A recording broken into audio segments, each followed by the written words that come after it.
So the parade is arriving on Parliament Hill, and once the parade arrives, the Commander-in-Chief will inspect the front rank of the parade. Who is Canada's Commander-in-Chief? Well, unlike the United States, it's not the leader of the country. It is, in fact, the Governor-General.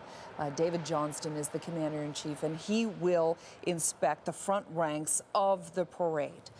That's going to happen momentarily. Let's listen. Honor parade. Elbow dressing. Inwards. Dress.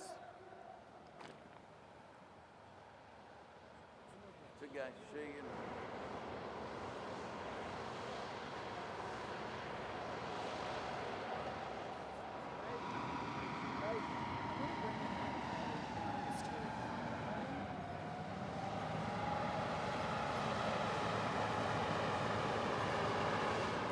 You're watching CBC coverage of the National Day of Honor for the Afghanistan mission, the parade making its way to Parliament Hill. There is the Prime Minister and also the Governor-General, the Commander-in-Chief of the Armed Forces, also the wife of the Prime Minister there, waiting for the parade to fully arrive before the Governor-General inspects the front ranks. Brian Stewart is my guest today. And Brian, you know, one of the people that I have not seen yet here is a man for whom this war was sometimes named, Rick Hillier, the most famous general of them all. Indeed, he was a towering figure of the Canadian military. And there had been some speculation. I've been receiving a few reports from military sources today saying that he's actually there marching in with the civilian component, the veterans rather, in civilian clothes who aren't in uniform. It's known that he was uncertain about arriving. He didn't receive a notice at all until very late. A lot of people thought he was being snubbed. Be just like Hillier, though, who's very much a man of the people and was a general who associated a lot with the rank and file, to be appearing in with the veterans rather than in uniform, with those still serving. I still haven't got confirmation yet. I hope a camera will pick him up, but he was synonymous for many people with the Afghan war around the period of 2005 and 6 at least. And of course, he went on to become the Chief of Defence Staff for Canada. Not the friendliest of relationships with Prime Minister Harper, and he's been very quiet on the sidelines since he left the forces. But he feels passionately for the cause of veterans, and I know he is raising money all the time for veterans funds and veterans good works, and I would be not surprised at all to see him down there in the crowd today. Well, we will keep our CBC cameras on the lookout for retired General Rick Hillier in the crowd today. And of course, I know our Hannah Thibodeau's down the ground will be looking to speak to him if that's at all possible. Hannah, I just want to check in with you and give us the view from the ground of Parliament Hill.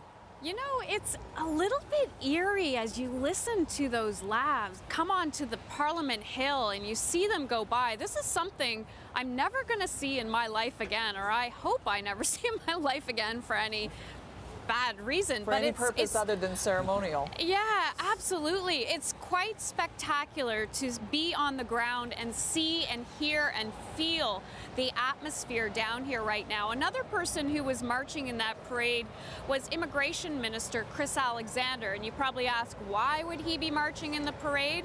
Well, when Canadian troops went into Afghanistan, he was the Canadian ambassador in Afghanistan at the time.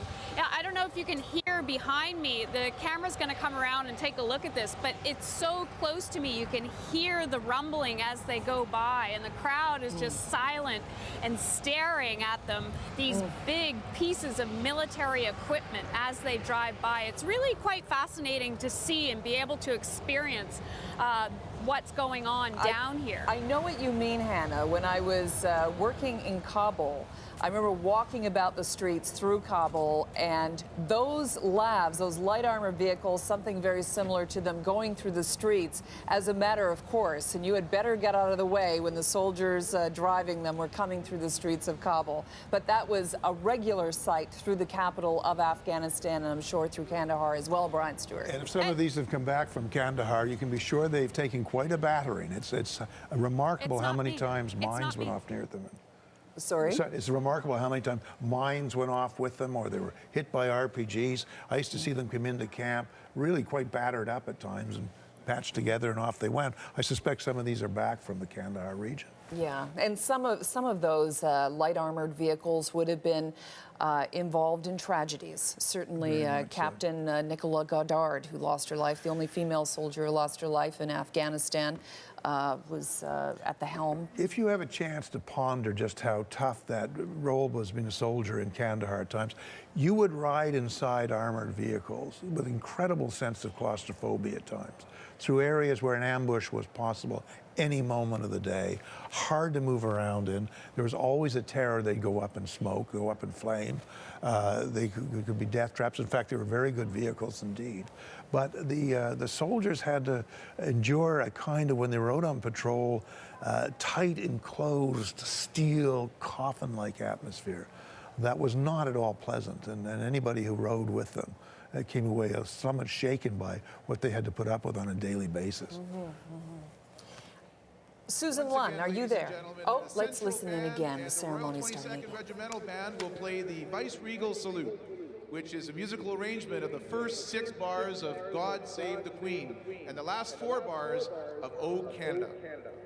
Please rise and welcome the official party for today's ceremony and remain standing for the playing of the Vice-Regal Salute. Ladies and gentlemen.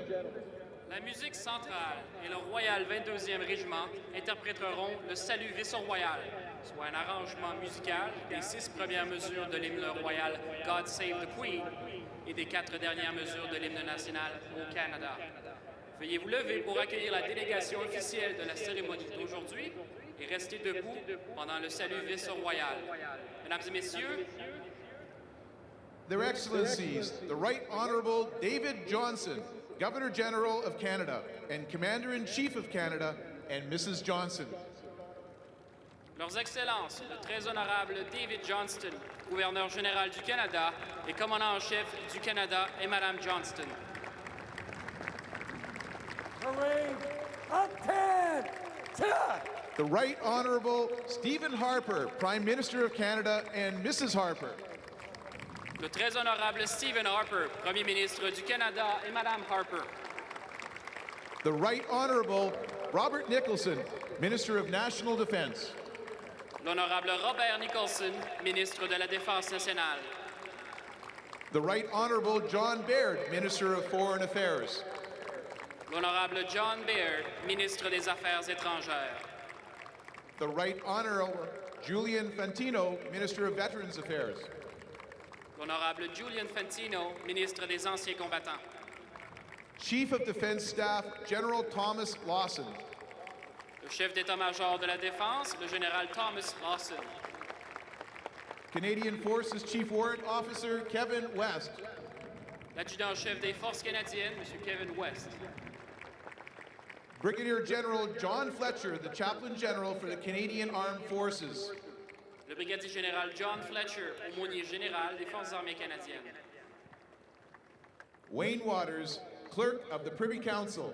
Monsieur Wayne Wooters, greffier du Conseil privé.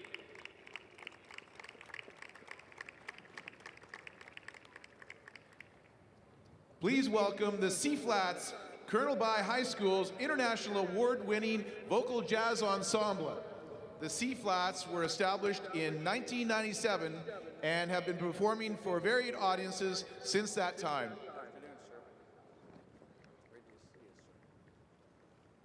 Journée nationale de commémoration. Salut royal. Salut! Oui!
Send that east.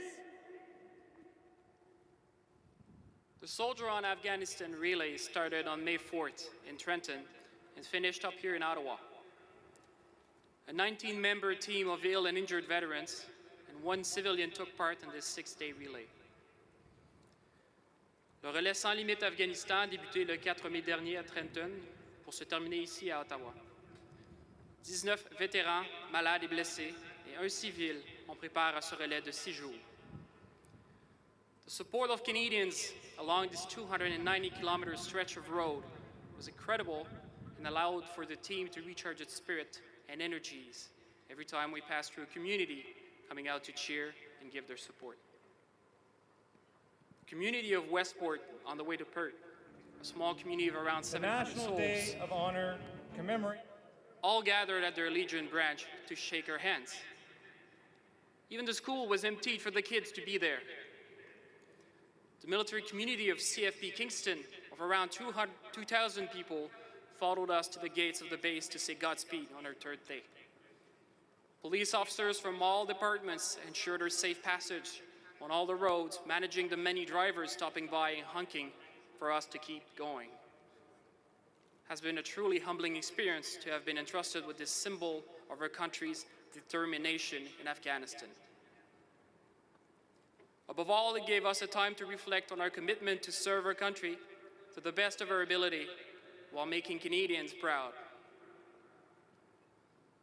L'appui des Canadiens tout au long de ce parcours de 290 km a été formidable et a permis aux membres de notre équipe de reprendre des forces et de garder le moral chaque fois qu'ils passaient par une collectivité où les résidents étaient à l'extérieur pour nous encourager et nous soutenir.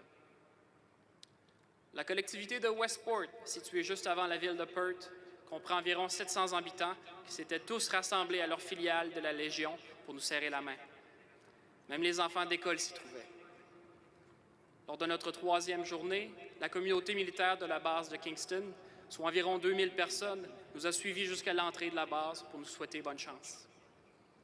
Les agents de police de tous les départements se sont assurés que nous étions en sécurité sur les routes et ont géré les nombreux conducteurs qui s'arrêtaient, qui klaxonnaient pour nous encourager. Ce fut une belle leçon d'humilité de nous voir confier ce symbole de la détermination de notre pays en Afghanistan. Par-dessus tout, nous avons eu le temps de songer à notre engagement visant à servir notre pays au meilleur de nos capacités, tout en rendant la population canadienne fière. I know, Simone, this was an incredibly moving experience for you and your entire team, and all of us incredible members of your forces are doing such great work, and every one of us were so proud. I wanted to ask you, what was your greatest sentiment and experience as you had a chance to move from Trenton right to this point? It truly has been an opportunity to say thank you to many Canadians and to feel the support. When we were over there fighting, we knew Canadians were behind us, but this relay has allowed us to shake hands with many Canadians that supported our mission. Well, I know when people are so focused on doing their job with honor, it's often difficult to understand just how many of us back here in Canada are actually behind you.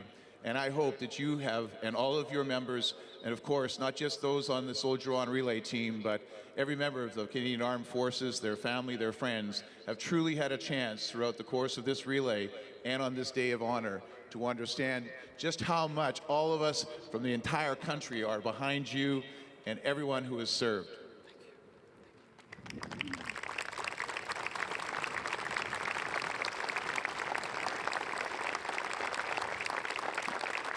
This team has been carrying the last Canadian flag flown in Afghanistan in a specially built baton that was passed through these communities by this team, this amazing group of individuals between Trenton and Ottawa. Please welcome them as they arrive with the baton, coming closer and closer to this very special moment. L'équipe transporte dans un témoin spécial le dernier drapeau canadien ayant flotté en Afghanistan, qui a été transmis comme mentionné de Trenton à Ottawa en passant par diverses collectivités. Accueillons-les alors qu'ils arrivent avec le témoin sur la parade.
Okay.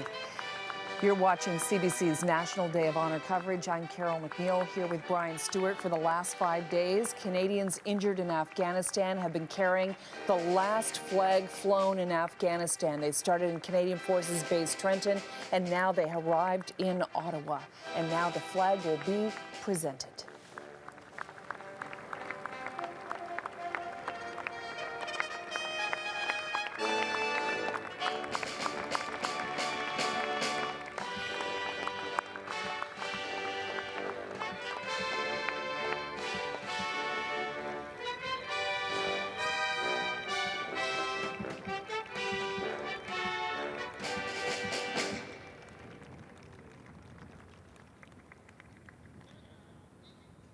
Parade, attention!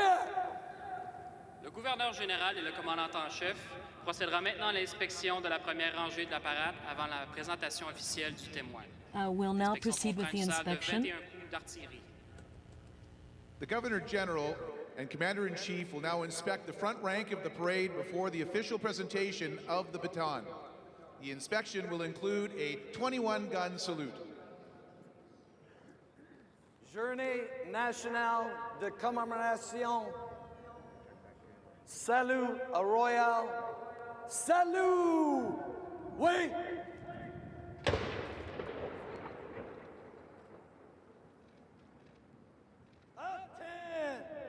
Attention!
Veuillez vous asseoir durant l'inspection. Merci. Please be seated during the inspection.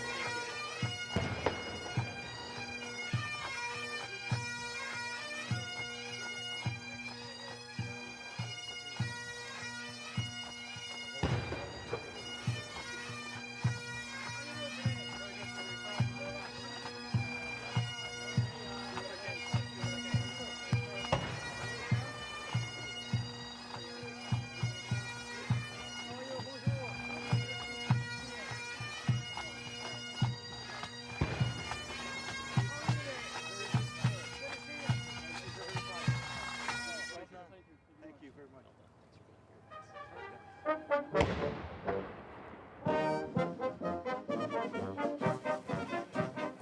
You're watching the Governor General and Commander-in-Chief of the nation, of the Armed Forces, Governor General David Johnston. He's inspecting the front ranks of the parade. We are watching, we've just been watching the 21-gun salute, which continues on. Brian Stewart joins now. Brian, you've identified that massive piece of military equipment that is performing the 21-gun salute today, something commonly seen in Kandahar. Indeed, it's 155 millimeter. It was used in Kandahar against the Taliban. How horrific. It's the heaviest howitzer, that artillery piece that Canada has in its armory. Fires a shell, tremendous 15, 20 miles sometimes, with some projection on it. And to hear those going off at night was really something. Reminded you were in a war zone, and somebody was on the receiving end of those shells. Accompanying the Governor General is the parade commander, Major General Dean Milner. Also with him, the Chief of the Defense Staff, General Thomas Lawson, also the Canadian Forces Chief Warrant Officer, Kevin West, and the parade commander, Crab, accompany the inspection team as well. And very soon, we'll find out who will be on the receiving end of that baton that is carrying the last flag that was flown in Afghanistan by Canada, the last Canadian flag. Some question as to who will receive it today. There have been some garbled reports. Most have been that it will go to the Prime Minister. But that caused quite an uproar in the Legion and amongst former service people saying, in fact, the Governor General represents the Commander-in-Chief, the Queen of the Canadian military, and he should be getting the baton. And I saw one late report that, in fact, he will be getting it, so I'm not sure who's going to end up with it. Well, I can tell you, according to the agenda today, Major General Milner, the parade commander, will receive the baton, who will then present it to the Chief of Defense Staff, General Tom Lawson, who will then pass the baton on to the Prime Minister, on behalf of all Canadians. All Canadians. This is the latest that we have. Okay, well, that's where it's going to end, and we'll let the various forces squabble over that, or the Legion. How important is a ceremony like this today for all of those who have served in Afghanistan? I think very much so. I mean, everybody wants to have a service recognized, and boy, these people deserve it.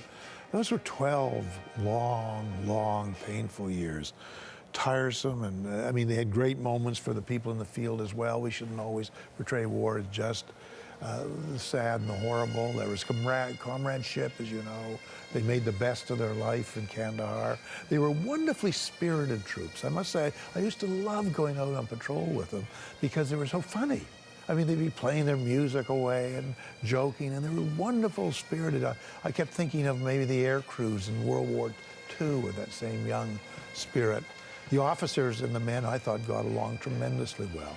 So this is something that are not only just marking as a terrible, solemn moment of loss, but a moment at which they bonded together, and they performed their craft, the military craft, very well, and with great honor and decency most of the time. They grew closer than many families grow. And I think the bond between the officer and the men was tighter than I think I've seen it in almost any other force. Maybe that's because it was a smaller force, but they all felt under a certain common threat, and they all rose to the occasion remarkably well. So I think today many of them are thinking of the sad moments, the loss of friends, the awful nights of the dust and the heat. They're also thinking, boy, that was a great crowd to serve with.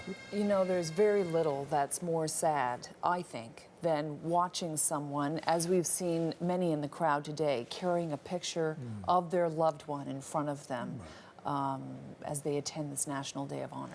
It's the pain that never heals, really, is it? I mean, after the First World War, they used to call it the age of the Great Silence. People almost could not speak, so heavy was the grief.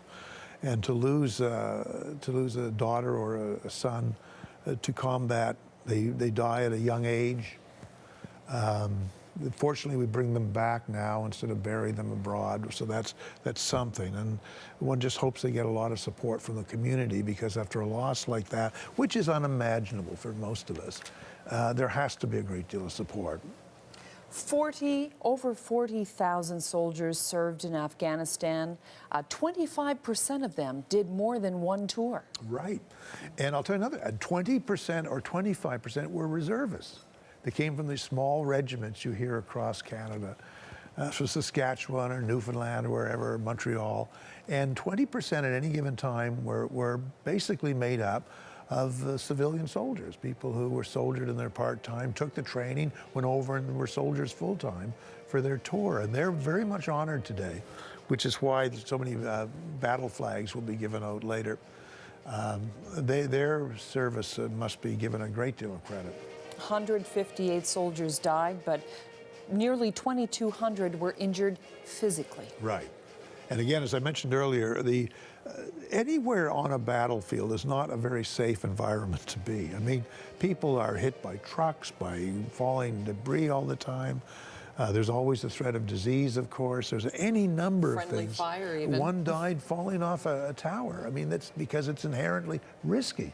I mean, you're working on the equivalent of a construction site with no safety rules a lot of the time. So they also took their injuries.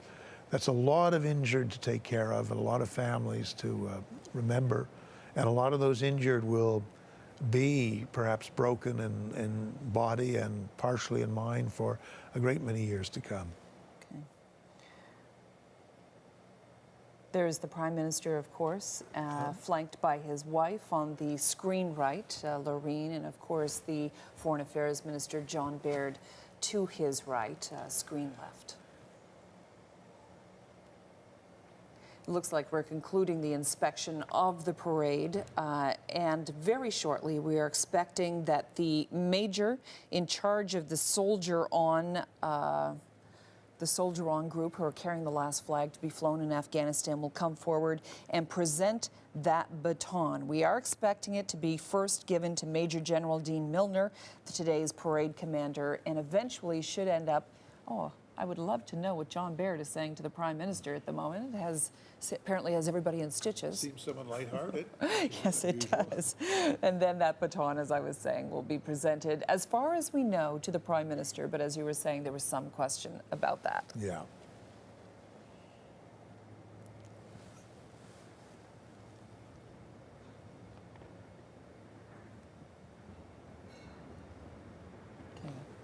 I see the Governor General is making his way back up to the stage, and soon, At this time, let's listen in. Major Jay Fako of Soldier On will come forward and present the baton to Major General Dean Milner, today's parade commander. Parade, stand at ease. Major General Milner will then present the baton to the Chief of Staff of Defense, General Tom Lawson, who will then present the baton to Prime Minister Harper. Then Prime Minister Harper will entrust the baton to the Governor-General and Commander-in-Chief, who is accepting this baton on behalf of all Canadians. The baton contains the last Canadian flag flown at the International Security Assistance Force headquarters in Kabul, Afghanistan. It was passed through communities between Trenton and Ottawa during the 6-day relay. Maintenant, le Major Jay Fako, membre du relais Sans Limite Afghanistan, s'avancera et présentera le témoin au Major Général Major General Dean commandant de la Milner, parade d'aujourd'hui. today's parade commander. Major General Milner will then present the baton to the Chief of the Defense Staff, General Tom Lawson, who will then entrust the baton to Prime Minister Harper. The Prime Minister represents the Governor-General and will accept the baton on behalf of all Canadians. The baton contains the last Canadian flag flown at the International Security Assistance Force headquarters in Kabul, Afghanistan.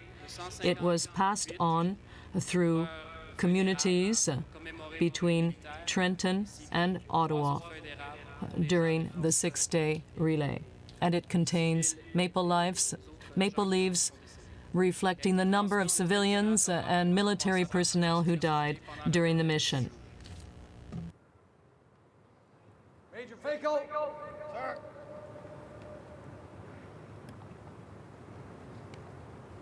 Good.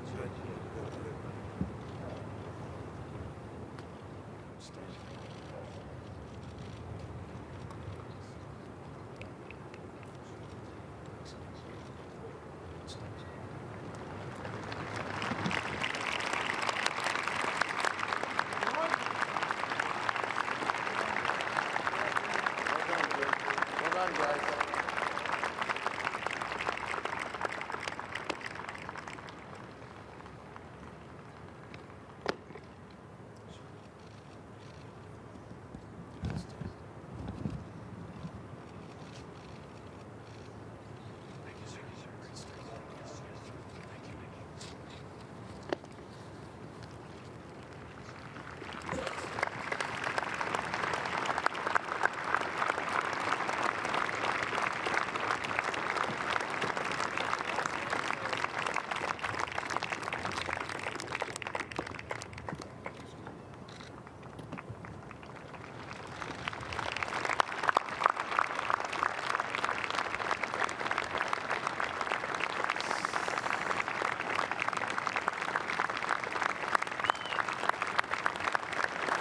Brian Stewart. Well, as this is a last-minute development, clearly there was a controversy about where that baton and the flag in it, the contents of that baton, would go.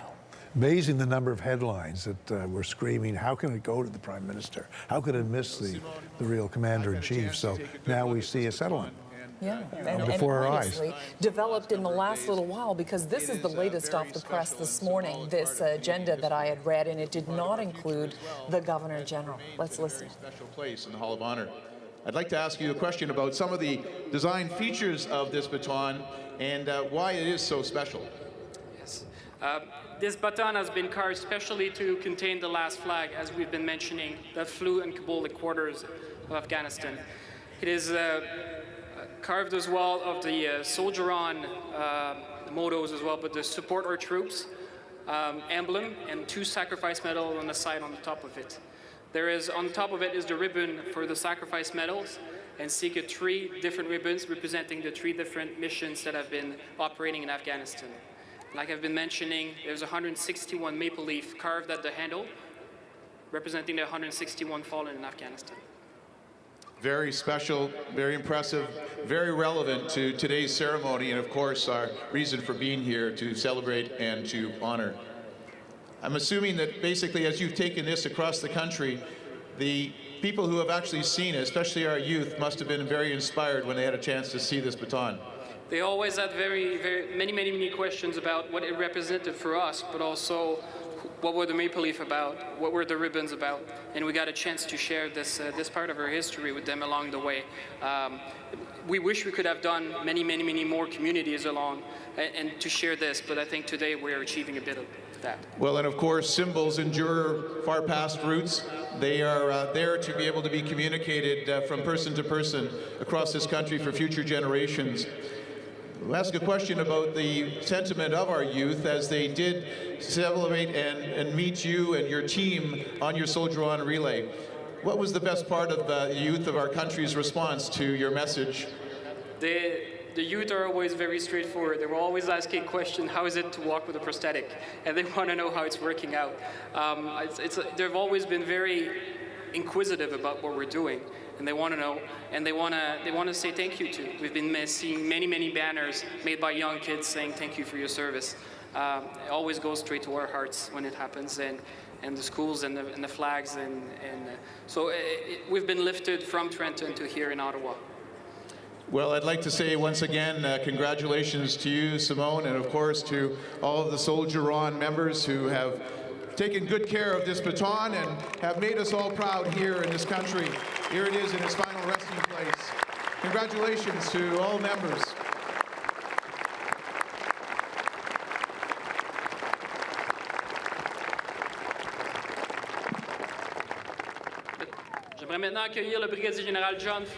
Please welcome Brigadier General John Fletcher, the Chaplain General for the Canadian Armed Forces, who will say a benediction. Brigadier General John Fletcher, the Chaplain General for the Canadian Armed Forces, who will now have a chance to say a benediction. I invite you, each according to your own faith or conscience, to pray for God's blessing and guidance, or simply to use this moment for personal reflection as others pray. Merciful and compassionate God, we gather today in both gratitude and grief. Grief for a world full of conflict and division. Grief for lives lost and for enduring wounds, both seen and unseen. And yet we are also filled with gratitude for the gifts of healing, hope, and courage, for the gift of this, our cherished homeland, and for lives dedicated to freedom and service. Nous sommes reconnaissants pour les membres We are de nos grateful forces armées canadiennes to the members of our Canadian Armed Forces who serve with such honor and sacrifice, and who, with our partners and our allies, make possible the promise of peace and prosperity that countries often are lacking. Humbled and inspired, O God, by the tremendous support and the sometimes bitter sacrifice of our military families. Leur amour et leur Their love and their devotion are so critical to the life and the success of our military people. In their watching and in their waiting, in their laughter and in their tears. And finally, God, it's with tremendous sadness and renewed determination that we remember the broken lives of our brave men and women who are fallen. And resolve our fallen Canadians, and we remember the grief and loss of their friends and loved ones, and the wounds now borne by so many of our veterans and by many of our still serving personnel. May we never forget those who have given so deeply of themselves, nor forget the legacy of honor that we owe to them. Nous te les confions au Dieu d'espoir. We entrust them to God for their eternal rest, the rest of those who have fallen, and we ask that you provide relief. God, your healing to all who suffer, and your strength to all who serve. And on this day of honor, we ask your blessing upon our nation and upon its leaders and people, that we might each be inspired to work together for a more just and peaceful world. Nous te le demandons en ton saint nom. Amen. We ask in your holy name. Amen. Thank you, General Fletcher. Parade. Attention!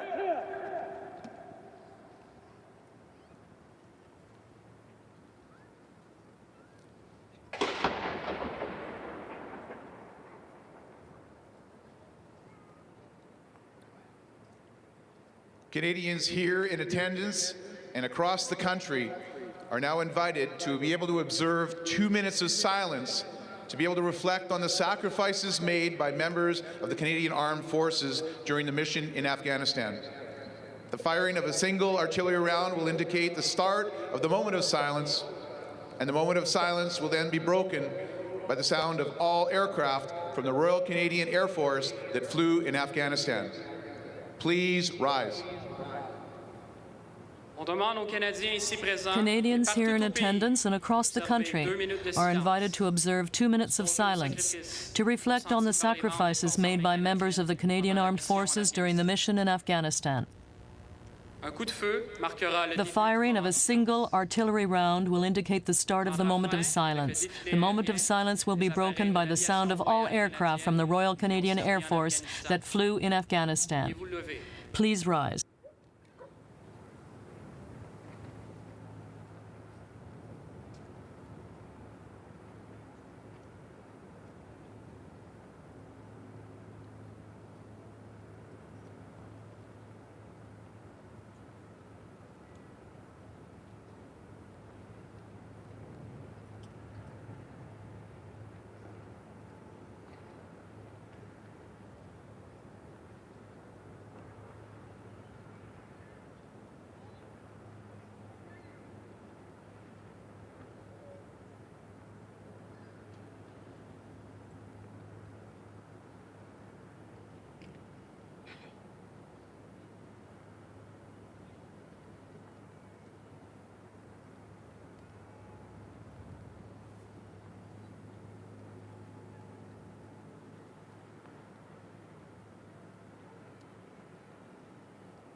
Veuillez vous asseoir, mesdames et messieurs.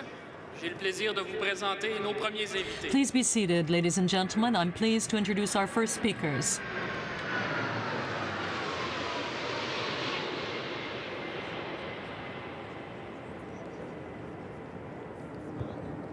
Please be seated.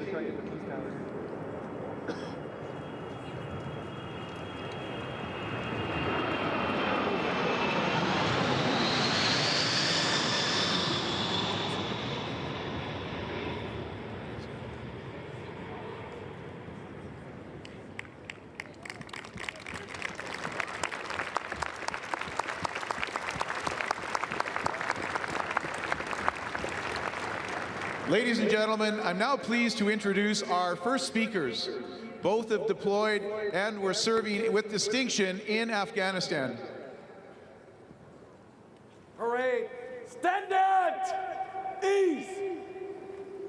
Please welcome Sergeant Frederic Bouchard from 430 Tactical Helicopter Squadron in Valcartier, Quebec, member of the Royal Canadian Air Force who deployed twice to Afghanistan as an aircraft tactician for the Griffin helicopter.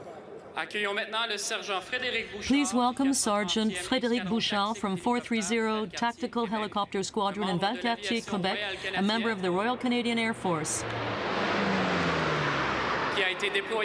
who deployed twice to Afghanistan as an aircraft technician for the Griffin helicopter. Bonjour à vous tous cet après-midi. Good afternoon to all of you. My name is I'm Sergeant Frédéric Bouchard. I was twice in Afghanistan in 2007 and 2009. My work was to maintain the Griffin helicopters, to keep them ready to fly and available for our mission. Today, it is a great privilege to be representing the 40,000 members of the Canadian Armed Forces who were deployed to Afghanistan over the last 12 years, and to be able to thank Canadians all across the country who supported us. Every little gesture counted for us, whether it was messages on social media, the presence of the media when we were coming and going, drawings, letters, all of these gestures showed our solidarity as Canadians. No, these missions aren't easy, but when you have the kind of support that you gave us, the support of our families, our brothers and sisters at arms, we were able to surmount any difficulty we were confronted with, and all those that will come ahead in the future. We all saw the ad for the Winter Olympics in Sochi with Sidney Crosby ready for play. And when he came back, his whole country was behind him. That's exactly the way we felt there. And that's also how we feel today, and it's thanks to you. Once again, thank you.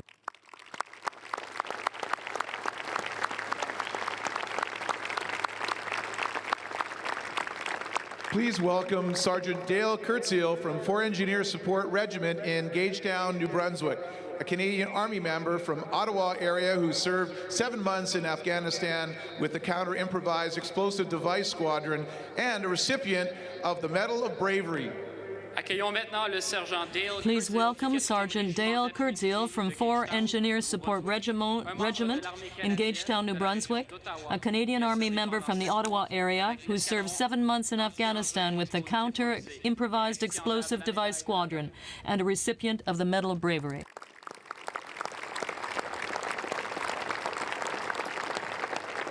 Good afternoon, everyone. I'm Sergeant Dale Kurtziel, and it is a great honor and privilege to be here today on behalf of all soldiers, sailors, airmen, and women. I'm a combat engineer with 4 Engineer Support Regiment based at 5th Canadian Division Support Base, Gagetown in New Brunswick. I joined the Canadian Armed Forces in 2005 and was deployed to Kandahar Province for 7 months between 2009 and 2010. During my time in Afghanistan, I worked with the Counter-Improvised Explosive Device Squadron. You may have heard them called IEDs, and our job was to help remove these explosive threats. Eliminating this threat, to be able to help and protect people, this is what I joined the Army to do. Whether it was Afghan civilians, Afghan soldiers, or police personnel, our allies, or fellow Canadian Armed Forces members, I believe our work in the Counter-IED Squadron, our efforts to make Afghanistan safer, truly represented the values and ideals that make our country great. The work was far from easy, the hours long, and the danger always present. But one of the most important things that kept us going was the knowledge that we were never far from the thoughts of folks back home. Letters from kids all across the country, care packages addressed to any Canadian soldier from complete strangers, or a quick phone call home to get something as simple as words of encouragement were the things that put a smile on our face. It eased our minds and helped us get ready for the next task, the next mission, the next day. During the tough times, the truly difficult moments, like following a ramp ceremony for one of our fallen, these are the things that help us make it through. It's not easy to put into words how much this means to us. Speaking on behalf of my family and for my friends and colleagues in uniform who have served in Afghanistan, I would simply like to thank you for the support that you've shown us over the past 12 years. In closing, I would just like to say that representing Canada overseas was a great honor, and to be able to do our job with the knowledge that we were never far from Canadians' thoughts encourages us to work that much harder and with a sense of deep pride in who we are as soldiers and what we are as Canadians. Thank you.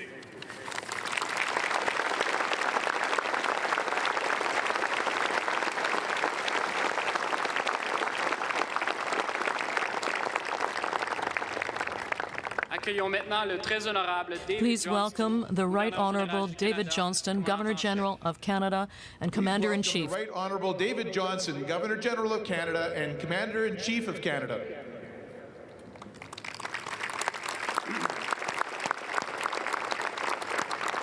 Prime Minister, Ministers, Parliamentarians, men and women of the Canadian Armed Forces, serving and retired, families, distinguished guests, ladies and gentlemen, it has been said that war is as old as history, but so too is peace. And today, we mark the end of Canada's military mission in Afghanistan. We have gathered on Parliament Hill to take a moment in our busy lives to offer our profound respect and appreciation to those of you who served so capably and sacrificed so much. The men and women of the Canadian Armed Forces served with honor and distinction in Afghanistan. You were joined by Canadian diplomats, public servants, contractors, and journalists. And you were supported by families and friends who remind us that those who served in Afghanistan were fathers and mothers, sons and daughters, brothers and sisters. The mission was highly complex and difficult, and it cost a real human price for Canada, for Afghanistan, and for our allies. Au début du conflit, when the conflict began, the world was shifting quickly, and it was difficult to foresee the outcomes of events. As Governor-General and Commander-in-Chief of Canada, I occupy a unique position within the Canadian Armed Forces. Supporting you and your families during the mission in Afghanistan has been integral to my mandate, as it was for my predecessors, the Right Honourable Adrian Clarkson and the Right Honourable Michael Jean. We have had the privilege of meeting with many of you who served during this conflict, be it here in Canada, on board ship in Southeast Asia, at support bases abroad, or on the ground in Afghanistan. We have celebrated examples of your outstanding service and achievement, and we have solemnly recognized your duty, honor, and sacrifice. We have met with your families and loved ones, and we have stood beside the families of those who have fallen at repatriation ceremonies and shared their pain and grief. Though pale in comparison with the challenges you have faced, these were some of the most difficult moments of my life, and I know the same is true for my predecessors. It is during moments like these that we truly understand the nature of sacrifice. En tant que soldat, as soldiers and as families and friends of soldiers, you have generously shared your stories with us. They are stories of proud service and achievement, of joyous reunion, but also of terrible loss, injury, and struggle. They are also stories of resilience, of bravery, and of determination to make the world a better place. They are stories of hope for both Canada and Afghanistan. This ceremony marks the end of Canada's military mission, but its legacy continues in our own lives and in the lives of the people of Afghanistan. I'm proud to be your Commander-in-Chief, and on behalf of all Canadians, I'd like to offer you my deepest thanks for your service and your sacrifice. Je vous remercie de votre contribution. Thank you for your contribution as soldiers, as ambassadors, as protectors, and as contributors to civil society. And loved ones for being the backbone of this mission. Together you embody Canada's commitment to the rights and freedoms we cherish as a democratic society, and to the values of duty, honor, and service. Merci.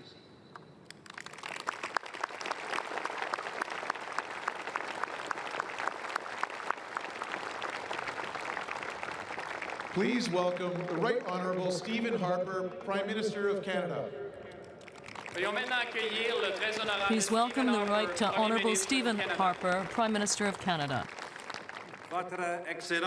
Your Excellency, Governor-General Johnston, colleagues from the Parliament of Canada, distinguished guests, members of the Canadian Armed Forces, ladies and gentlemen. Let me tell all of you how proud I am to stand before you. Comme Canadien, as a Canadian and as Prime Minister, it is an honor for me to be here with so many heroes in uniform, as well as those who worked with them. This mission that began on September 11, 2001, with the death of 24 Canadians during the World Trade Center attacks, was a long one. Indeed, with the return of our remaining troops in March, we mark the end of the longest military engagement in Canadian history. And it has been hard. Pour nos militaires et pour les fonctionnaires for our military people and for the many people who worked with them. We lost combatants, a Canadian diplomat, as well as a certain number of civilians who were working very hard to create a better Afghanistan. They also made the ultimate sacrifice. And when I say just how proud I am now, I know that I am speaking for all Canadians in every corner of this country.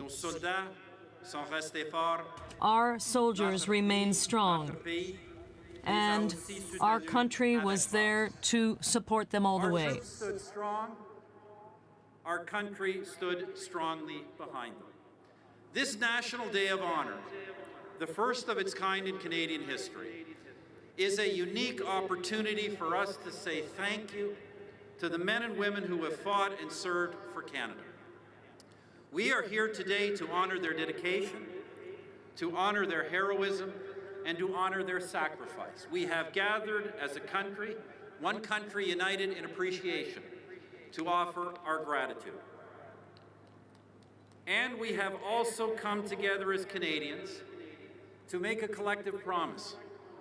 It's the same promise our forebears made after the conflicts of their times, and it is simply this: we will remember. Nous nous souviendrons des plus de 40 000 soldats. We will remember the more than 40,000 soldiers, sailors, and airmen and women who went to the other end of the world to defend our values and interests. We will remember the families and the communities that stayed strong and proud despite their fears and their grief. We will remember that more than 2,000 Canadian men and women were injured during this mission. And we will never forget the 158 brave men and women in uniform who died to protect Canadians and to set Afghans free. We will also remember the other public servants and private citizens who labored in Afghanistan. International development officers worked to provide health and humanitarian assistance and to build economic and educational infrastructure. The RCMP and other Canadian police forces trained policemen and women. Correctional services did the same for prison guards. And diplomats from foreign affairs worked to advance democracy, good governance, and respect for human rights. The Canadian mission more than that of any other nation, was an integrated team effort reflecting the very best of Canada's public service. In highly dangerous situations, they worked with our military and they shared the risks. And a diplomat, a reporter, 3 contractors, and private aid workers also died in the performance of their duties. To remember them, that is our commitment. Ladies and gentlemen, I'd like to speak directly to all the veterans of the mission to Afghanistan and their families who are with us today on Parliament Hill and gathered together in communities all across the country. Whether you fought on the front line or kept the home fires burning, you have our gratitude. It's thanks to your courage that a little girl in Kandahar and thousands of others like her all across Afghanistan are now able to attend school. That little girl can now do what the Taliban refused to let her do. She can decide how to live her own life. That is what freedom means.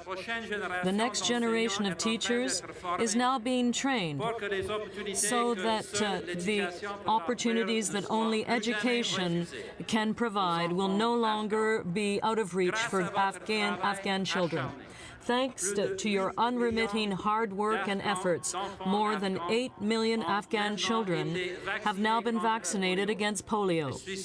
And I am sure that some of you are of an age where you remember the devastating effects that disease could have on Canadian children. And perhaps most importantly, because of your valor, Canada is more secure. A network of terrorists hell-bent on destroying our peace and our way of life can no longer with impunity use Afghanistan as a safe haven. Millions of Afghans held hostage by thugs and murderers have been liberated. Canada, in fact, the world, is a safer place now, thanks to you. Now to the families of the fallen, so many of whom are here today, I can say all of these things and one thing more. The names of your loved ones are engraved on our hearts. On the hearts of all Canadians who cherish freedom, justice, and human dignity. These are the things they died protecting. Canadians are safer, and Canada is stronger because of their sacrifice. Ladies and gentlemen, history tells us that for our country, for Canada, war has never been our first choice. In 1812, Canadians, French, English, First Nations, and people from all backgrounds rallied to repel an invasion and to ensure our continued existence. But it's not only when our fundamental interests are threatened that Canadians take up arms. It's also in the face of terrible threats against humanity, such as militarism during World War I, fascism during World War II, communism during the Cold War in Korea, and terrorism in Afghanistan, the major global threat facing us today. In other words, Canadians have always been willing to shoulder our share of the burden in defense of our freedoms and of the values we share with our fellow human beings. In the spirit of Vimy, that is what you did in Afghanistan, where the fight was as fierce as any Canadian has ever seen, and where your courage under fire, your enterprise, and your daring were in the finest traditions of the Canadian military. That is why the dates 2001, 2014 will be chiseled into the stone of the National War Memorial, into our memories for all time.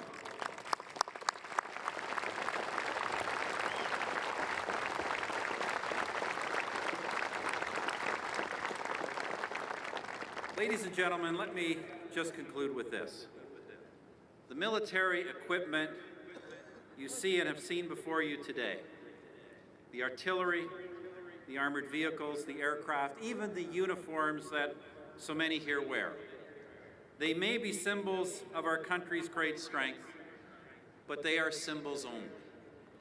This mission, like the other great conflicts that have shaped Canada, has shown once again what makes us truly strong.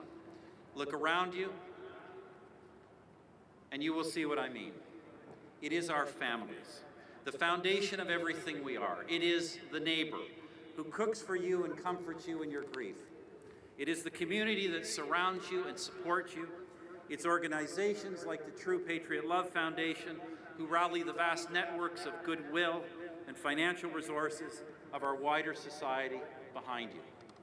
It's the deep Canadian commitment to doing what's right and what's good for each other and for the world.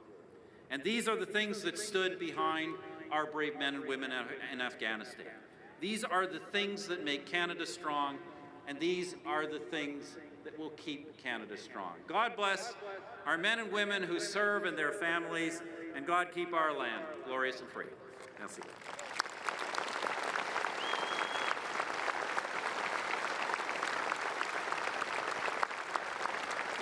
Thank you, Prime Minister.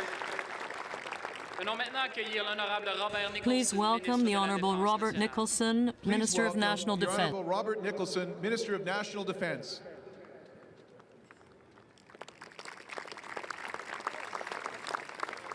Your Excellency, Prime Minister, General Lawson, men and women of the Canadian Armed Forces serving and retired, distinguished guests, ladies and gentlemen, good afternoon.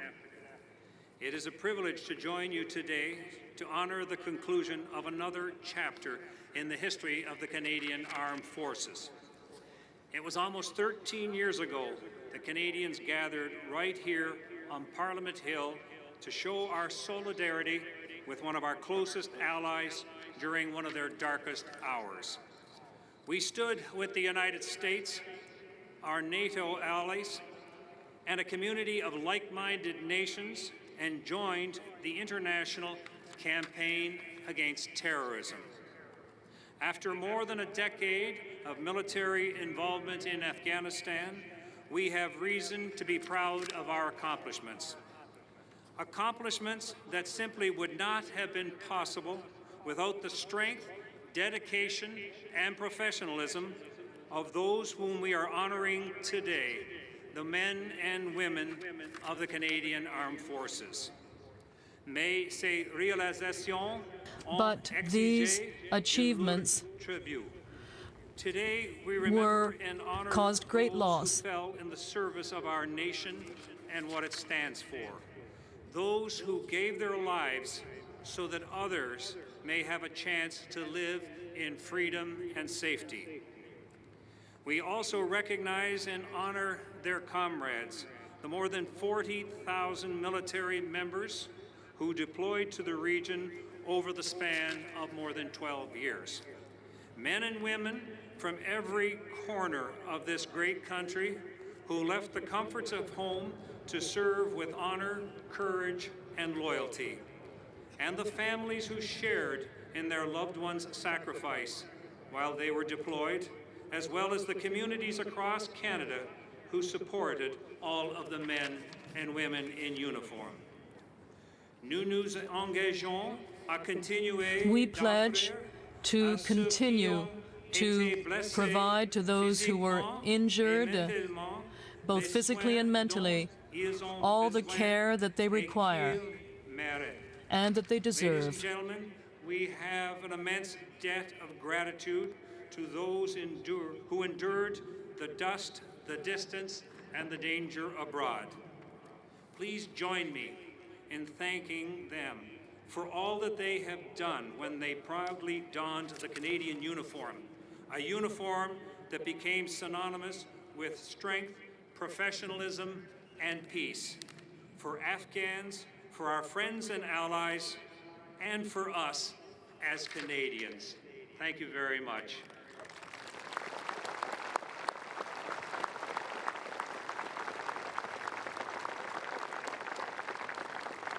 Please welcome the Chief of Defense Staff, Tom Lawson.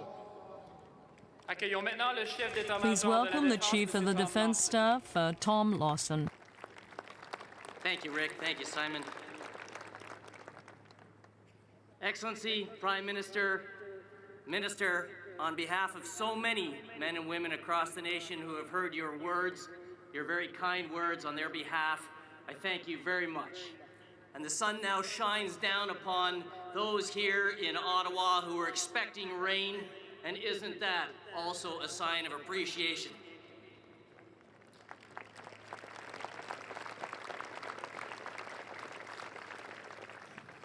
What a privilege it is to be here with you today on this National Day of Honor. Today we mark the dedication, the conviction, and the sacrifices of those who served in Canada's military mission in Afghanistan, a mission that has, over the more than 12 years we were part of it, become woven into the very fabric of the Canadian Armed Forces. As we've heard, more than 40,000 military members were deployed over the course of Canada's military engagement in Afghanistan, and I'm pleased to see so many of them here with us today. This mission was a remarkable feat for the Canadian Armed Forces. To be able to use our ships in Halifax and, of course, our final military operation involving training the national security forces in Afghanistan that ended just a few weeks ago. Over the course of our engagement, every single man and woman in uniform has contributed to these operations, either directly or indirectly.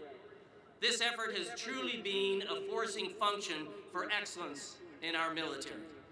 Members of the regular and reserve forces of the Royal Canadian Navy, the Canadian Army, the Royal Canadian Air Force, and the Special Forces all worked as a team, united in their dedication and duty.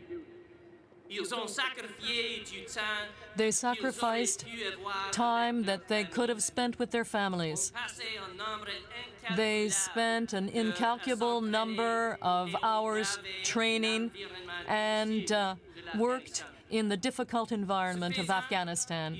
In so doing, they defended values that are dear to all Canadians and gave hope to the people of Afghanistan. And they were never alone in their duties. At their side were international partners, the Afghan people, and thousands of civilians. Our colleagues from National Defense, from Foreign Affairs, Trade and Development, from the RCMP, and from other government departments and non-government organizations. And most importantly, in their hearts were their families. our biggest supporters, and well represented here today, spouses, mothers and fathers, siblings, sons and daughters, sweethearts, and close friends holding the fort back home.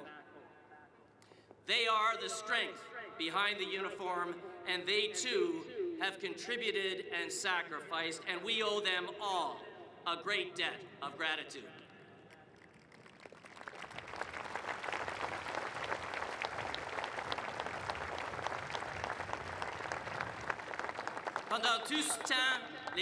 Throughout that time, the Canadian men and women systematically demonstrated their support, both in good times and at difficult times, by organizing rallies, by sending messages of encouragement, and by grieving the loss of one of ours. Whether you raised funds, placed support our troops magnets on your vehicles, or brave the elements on overpasses along the Highway of Heroes, thank you. Your actions made such a difference, and those of us who served our country will remember what passion you supported our work with. We will forever remember and honor those we lost during the mission. Our Canadian military colleagues, Canadian civilians, the United States Armed Forces members who served under our Canadian command, the members of our allies and partners' military forces, the members of Afghan security forces, and indeed the citizens of Afghanistan itself. We will also honor the sacrifices of our ill and injured and continue to provide them the care they need. Ladies and gentlemen, ultimately, our efforts in Afghanistan can be seen as an evolved mission of unprecedented complexity and length. And while we knew that the last Canadian troops would come home one day, that day when our flag was lowered for the last time was long in coming. To all members of the Canadian Armed Forces, retired and active, thank you for your service. You have served with honor, you've served with distinction and devotion, and you've made Canada proud.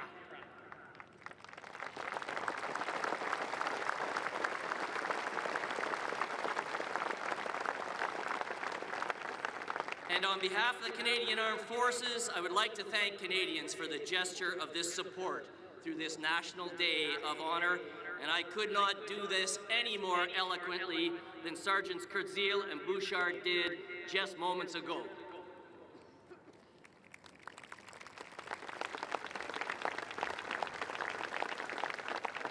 In conclusion, to echo them, we in uniform are both humbled by and grateful for this event today, an event that truly honors and concludes an experience that has brought us together as a military and as a country. Thank you. Merci.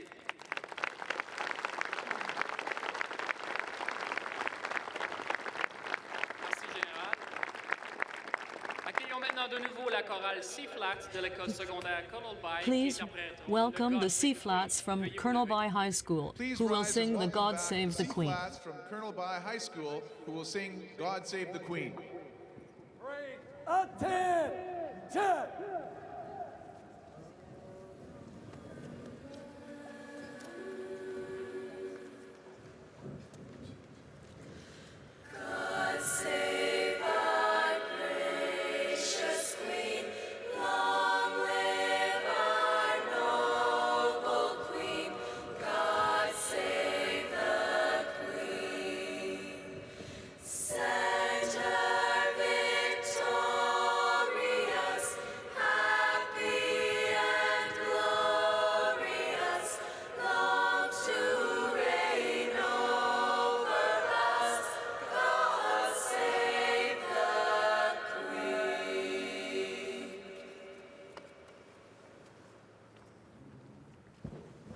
Ladies and gentlemen, at this time, we will conduct a march past of the personnel on parade. Each group will move individually into position. We will begin with the Soldier On Afghanistan relay, followed by the veterans contingent of Afghanistan, the Canadian Armed Forces, the police, and civilians who served. Please rise for the march past.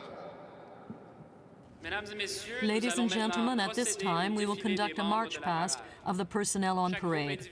Each group will move individually into position, and we will begin with the Soldier On Afghanistan relay, followed by the Veterans Contingent, the Canadian Armed Forces, the police, and the civilians who also served. Please rise for the march past.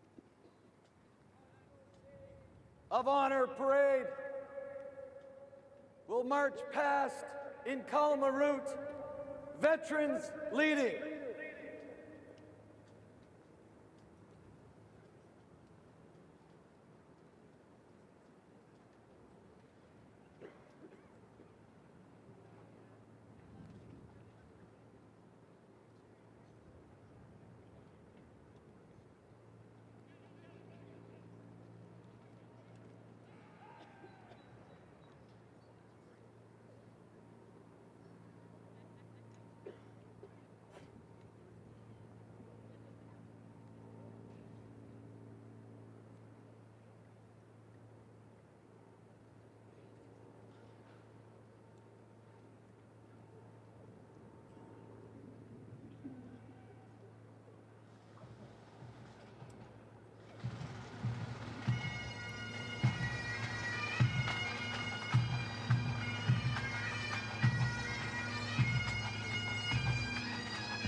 You're watching the conclusion of Canada's National Day of Honor, paying tribute to those who fought and died and were injured in Afghanistan. And what you're seeing on the screen right now, if you're just joining us, are the Soldier On Afghanistan relay who took the last flag to fly from Afghanistan and relayed it through several cities across the country in the last 5 days, bringing it here and presenting it to Parliament Hill.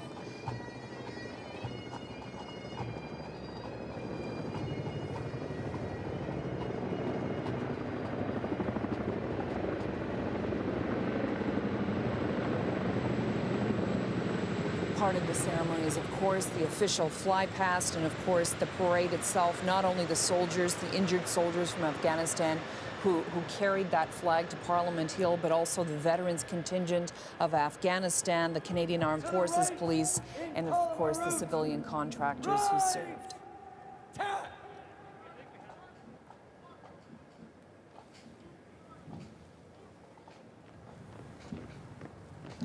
The CBC's Hannah Thibodeau is among the crowd on Parliament Hill. Hannah. It was a pretty spectacular event staged here on Parliament Hill today. When it came to the speeches, Carol, the Governor General, Prime Minister Stephen Harper, as well as the Chief of Defence Staff Tom Lawson, pretty much had the same message in all of their speeches. It was essentially to thank the more than 40,000 Canadian Forces troops who went in and out of Afghanistan over the past 12 years, but not only the troops, the families, the loved ones who had to spend those long days, months, weeks alone without their loved one at home and also worrying about their loved one. Then, of course, the families who are here who lost loved ones during the mission in Afghanistan. They were here on Parliament Hill, had special seating, special events throughout the day to pay tribute to them as well. The crowd really started to thin out a bit at the end of this. Now I would say it's not as big as it was earlier. Most of the crowd here, Carol, it's interesting, they're really Canadian Forces personnel, I would say the majority of them, and from all ranks, ages. And it's interesting, as you walked through the crowds, you would hear them talking to each other, sharing stories, sharing messages about what happened in Afghanistan, also just general stories about their life in the military. Also, when you saw the labs come rumbling up on Parliament Hill, it's just something you've never seen before, and the magnificent fly-pasts as well. It's just quite a spectacle that really here on Parliament Hill we haven't seen before. It was a way to say, as the Governor General said, to say a profound appreciation and thank you to the veterans for their service and their sacrifice. Joining me in studio, of course, Brian Stewart. Brian Stewart, most people very careful to make this all about the troops. The Prime Minister speaking, still defending the mission itself. Indeed, he made the point that Canada had to go with that mission to be a good ally, and it always will be a good ally, and it was a good ally there. I thought it was a proud service for a very proud force. It was not a flawless mission. Historians will never claim that.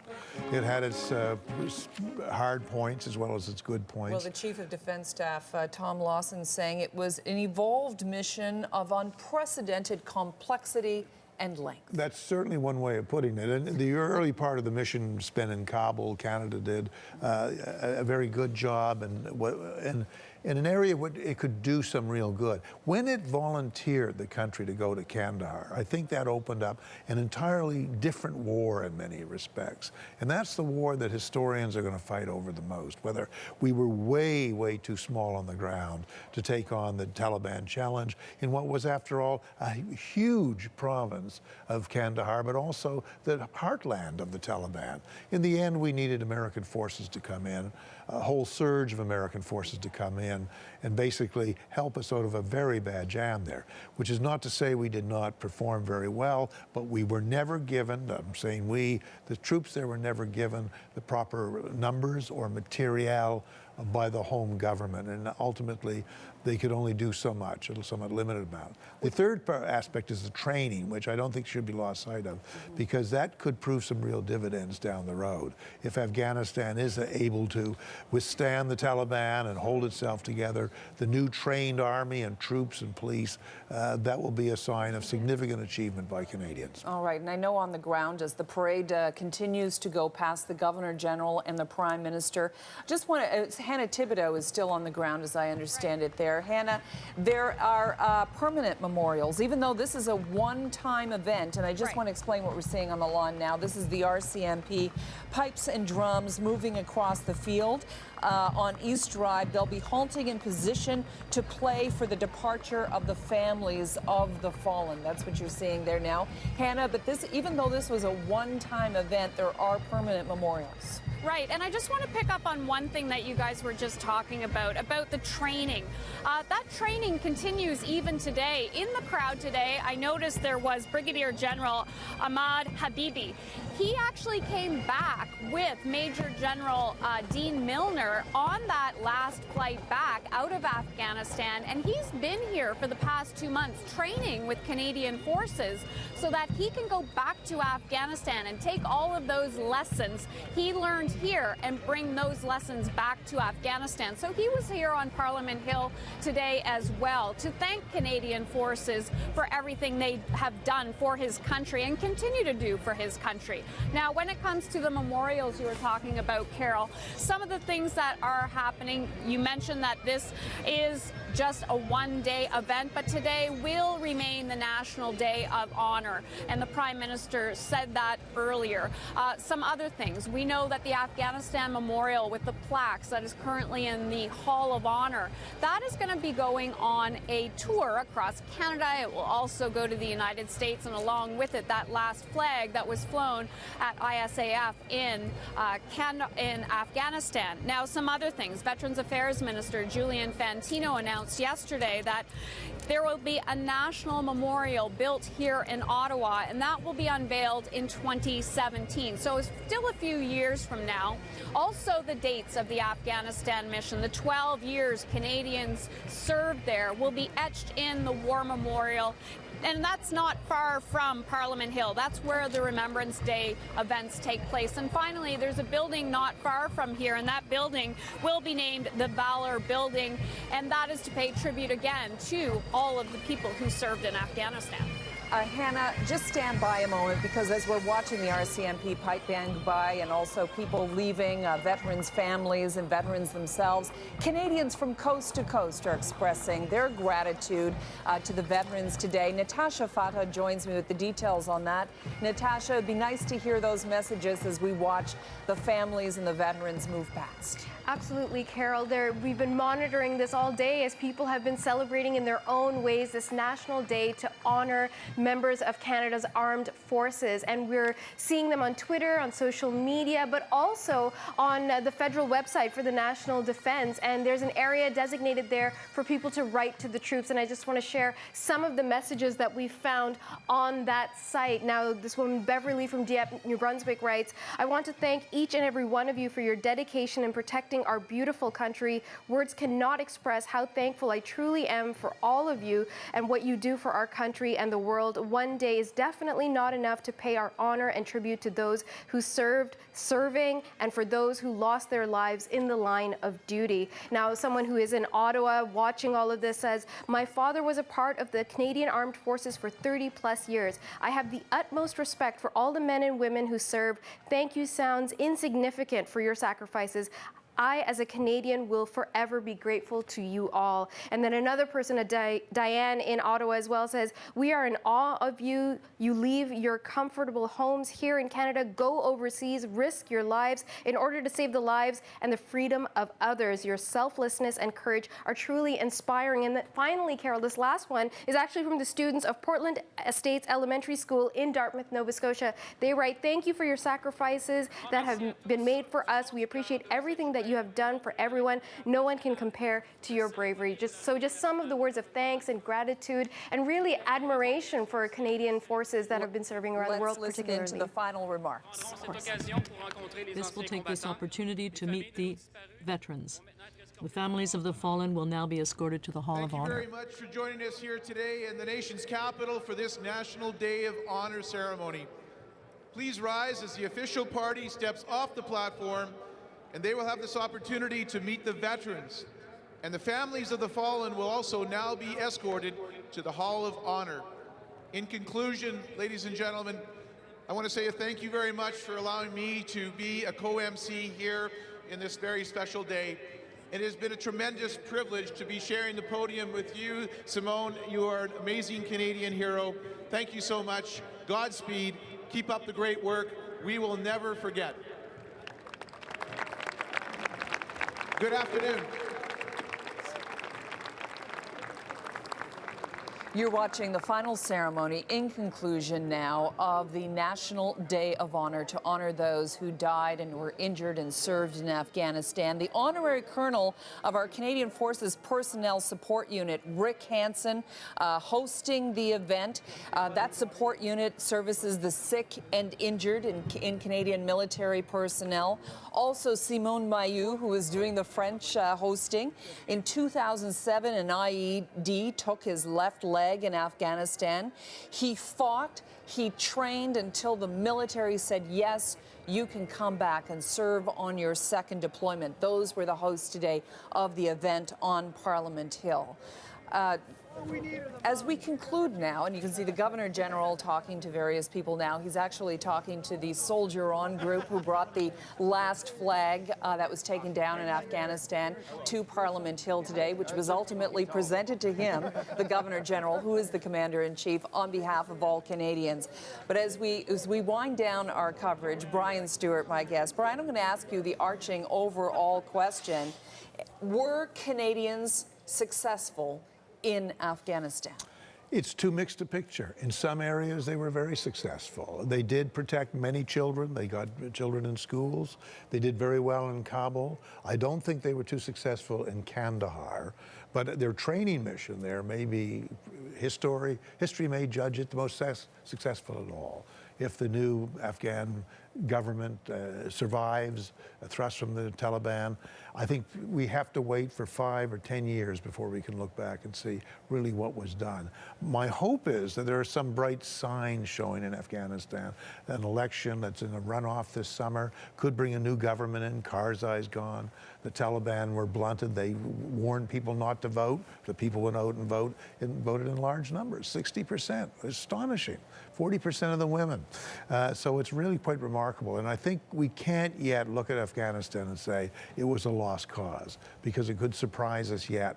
And I think a lot of the efforts that Canada did put in will go down as good, solid achievements. Others will go down as, unfortunately, we tried perhaps too much in too difficult an area. Brian Stewart, thank you. It's always a pleasure to work with you. My pleasure. Thank you. Okay. As Canada commemorates the Afghan mission, you can learn more about the 158 soldiers who made the ultimate sacrifice. Each thumbnail in this interactive graphic has information about the Canadian Forces members killed during the war. You can also leave a tribute message. Go to cbc.ca/news and follow the links. You've been watching the National Day of Honor. I'm Carol McNeil. Thank you for joining CBC News for this special one-time-only event to honor the veterans of Afghanistan from 2001 to 2014. I'll be back in a moment.